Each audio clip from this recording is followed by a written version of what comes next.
Prokurori ylli Pjetër Nikaj sapo u konfirmua në detyrë nga apeli i vettingut.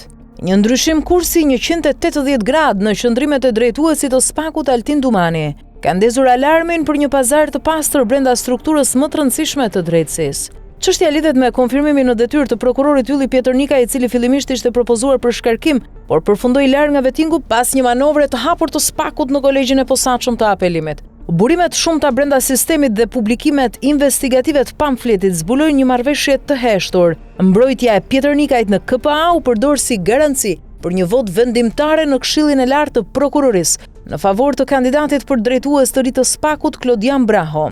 Altin Dumani në fillim të procesit përfaqësoi personalisht qëndrimin për shkarkimin e Pjetër Nikajt, duke u mbështetur në argumentet e komisionerit publik Florian Ballhysa, që kërkonte përjashtimin për shkak të pasurive të pajustifikuara, por në fazën përfundimtare SPAK ndryshoi qëndrim. Në seancën vendimtare Dumani nuk u shfaq vetë, por dërgoi përfaqësuesin e tij, pikërisht Klodian Brahon, i cili në emër të drejtuesit të SPAK-ut kërkoi që KPA të linte në fuqi vendimin për konfirmimin në detyrë të Pjetër Nikajt. Ky rrotullimi beft erdhi pikërisht në prag të votimit në KLP për zgjedhjen e kreut të ri të SPAK-ut. Pjetër Nikaj është mik i ngushtë i antarit të KLP Zeqir Hoda, një prej votave më të rëndësishme në këtë proces. Një votë e tij mund të përcaktojë fituesin mes 4 kandidatëve, dhe kjo e bën lëvizjen e Dumanit jo vetëm të dyshimt, por të ngarkuar me nuanca të forta korrupsioni institucional.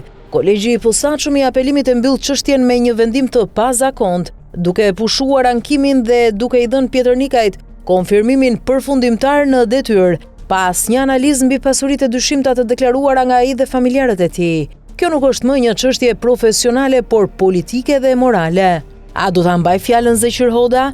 A do ta shpërblejë nderin e bërë duke ja dhënë votën Klodian Brahos, kandidatit që tashmë përfaqëson vetë strukturën e kompromentuar të SPAK? Nëse kjo ndodh, atëherë nuk do të kemi më drejtësi të posaçme, por një drejtësi të ndërsjellë, ku shkarkimet e vettingut dhe votat në KLP bëhen me pazar, si mall në treg. Edhe në krye të këtij pazari qëndron heshtja e Altin Dumanit, një heshtje që vlen më shumë se çdo provë.